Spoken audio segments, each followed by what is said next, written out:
I am Optimus Prime, and although I may be 3D printed out of regular gray filament, there is more to me than meets the eye.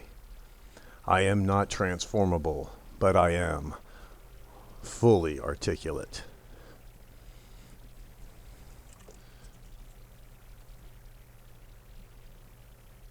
Hey everyone, Trey here, bringing you another update. I hope it's okay that we change the angle of or the format of the videos. Wanted to try something a little new with this video. Optimus Prime is a big bad boy. I mean, he is a big boy. And I was worried about not being able to get him all in frame with my camera here, so I went ahead and changed up the format to get him in there. And let me tell you, he is so awesome. Files found at STL files found at Toymaker 3D Online, and let me tell you now, this guy is awesome. He's so cool. I need to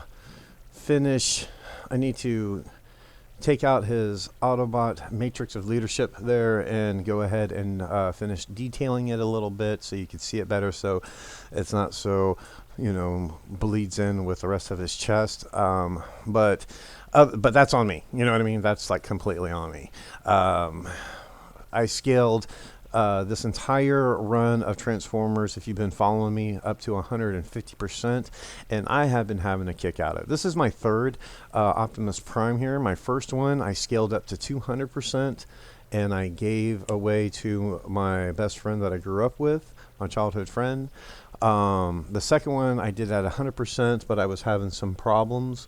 At the time I did not know if it was because I had, because the ball joints were too small, or at the time my nozzle was getting clogged, and it made some of the pieces brittle. Of course, I've changed out the nozzles since then. And me being so new to all this, I did not, even think that it was the nozzle. I just scaled them up to 150%, changed out the nozzles, and here we are. I'll probably do a run of these guys in 100%, but for now, I'm going to finish them out in 150%. And when I start doing the next run, I will most likely get in there with some sandpaper with each individual piece. And smooth them up a little bit, because once again, I'm learning as I go. I'm brand new to 3D modeling and airbrushing, but I'm having so much fun doing it. I really am. And these guys look great up on my shelf. So let me know what you think about Transformers G1 Optimus Prime down in the comments below. Also, let me know what you think about the new format here, and I will see everyone in the next video.